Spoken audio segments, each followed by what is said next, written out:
జనంలున్న కష్టాల నుంచి పార్టీలు పుట్టాలి. వాళ్ళ తన్లాటలు తీర్చేదానికి ఆ పార్టీ కొట్లాడాలి.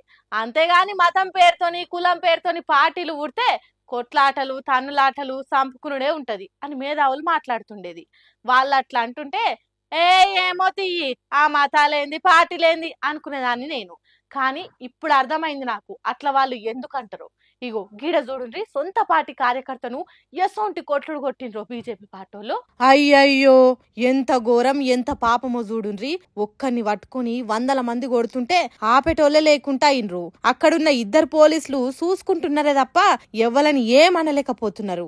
అగ చూడుండ్రి కొద్దిగా కూడా కనికరం లేకుండా పిడి గుద్దులు గుద్దుతున్నారు. కింద పడేసి కాళ్లతో దొక్కుతున్నారు. ఆడోళ్ళు చెవులతో నినలేని బూతులు తిడుతున్నారు.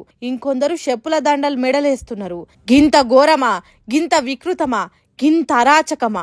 మతం తలకెక్కితే మెదడు మోకాళ్ళకు జారుతుందని కారల్ మార్క్స్ చెప్పింది నిజమే అనిపిస్తున్నది ఇది చూస్తుంటే. పొద్దున లేస్తే సనాతన ధర్మాన్ని రక్షించాలి అని చిత్రగుప్త అనే యూట్యూబ్ ఛానల్లా వీడియోలు చేస్తాడట గిరీష్ అనే గీ మనిషి. అట్లనే బీజేపీ కార్యకర్తగా కూడా పని చేసిండట. అయితే ఈ నడుమ బీజేపీ పార్టీలో 2 గుంపులుగా విడిపోయి ఒకలంటే ఇంకొకలకు వాడకుండా అయినరట. ఆ వర్గ పోరుల కేంద్ర మంత్రి బండి సంజయ్ వర్గానికి వ్యతిరేకంగా మాట్లాడిండట గీ గిరీష్ అనే మనిషి. దానికి కోపం వచ్చిన పార్టీ పెద్దలు ఈ గిరీష్ ను పార్టీల నుంచి తీసేసిండ్రట. ఇంకేమున్నది తర్వాత ఇంకింత ఎక్కువనే పార్టీ లీడర్లు చేస్తున్న తప్పులు వరుస పెట్టి చెప్పుడు మొదలు పెట్టిండట. బండి సంజయ్ కార్యకర్తలను లెక్క చేస్తలేడు. వాళ్ళ బాధలు పట్టించుకుంటలేడు.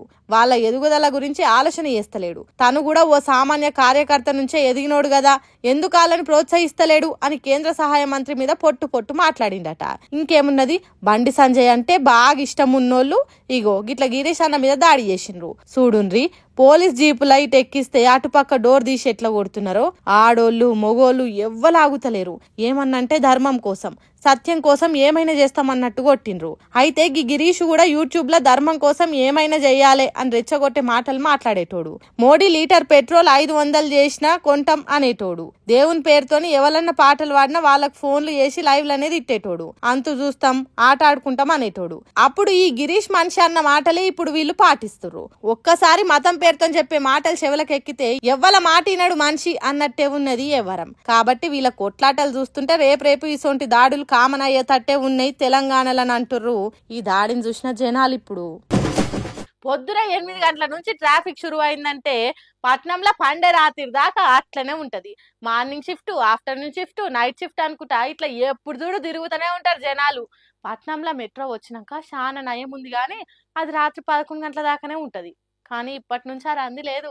మెట్రో వాళ్ళు తీపి కబురు చెప్పిర్రు. దినాం హైదరాబాద్ మెట్రోలో తిరిగేటోళ్ళందరికీ ఓ శుభవార్త పట్టుకొచ్చినాం. మంచిగా చెవిన పెట్టి నుర్రి. దినాం 5 లక్షల మంది దాకా మెట్రోలో తిరుగుతుంటారు. డ్యూటీలకు పోయేటోళ్ళు షాపింగులు హైదరాబాద్ కు కొత్తగా వస్తున్నోళ్ళు శాతగానోళ్ళు పిల్లలు వయసోళ్ళు ఇట్లా చాలా మంది మెట్రోని గట్టిగానే వాడుతుర్రు. రోడ్ల మీద ఈ ట్రాఫిక్ లో పోయే కంటే టికెట్ కొనుక్కొని మెట్రో ఎక్కినామంటే సర్రున్న ఏ ట్రాఫిక్ లో లేకుండా పోవచ్చు. ఇక కొలువులు చేసేటోళ్ళు చాలా మంది సొంత బండ్లు ఉన్నా ట్రాఫిక్ కు భయపడి మెట్రోలకే పోతుంటారు. అయితే ఈ ఫ్రీ బస్ వచ్చిన కాంచెల్లి మెట్రో జర లాసులు ఉందంటారు గాని ఎప్పుడు ఎక్కినా ఏ ట్రైన్ ఎక్కినా నిలబడ జాగ లేకుండా మందిలో ఇరికి పోతున్నారు జనాలు. ఇక ఈ లాసులు కవర్ చేసేదానికే మెట్రో ఉపాయం చేసింది. ఇంతకు ముందున్న టైం కంటే ఓ గంట ఎక్కువ నడుపుదామని డిసైడ్ అయ్యారట.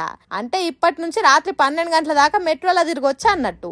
మళ్ళా ఇది వారం అంతా ఒక్క తీరుగా కాదు. సోమవారం నుంచి శనివారం దాకా పొద్దుగాల 6 గంటల నుంచి రాత్రి 11:15 దాకా. శని ఆదివారాలు అయితే పొద్దున 7 గంటల నుంచి రాత్రి 12 గంటల దాకా నడుపుతారట. ఇప్పుడు రోజుకు 5 లక్షల దాకా తిరుగుతురు కదా ఆ నంబర్ ను 7 లక్షలు చేద్దామని ఈ ఆలోచన చేసిర్రట.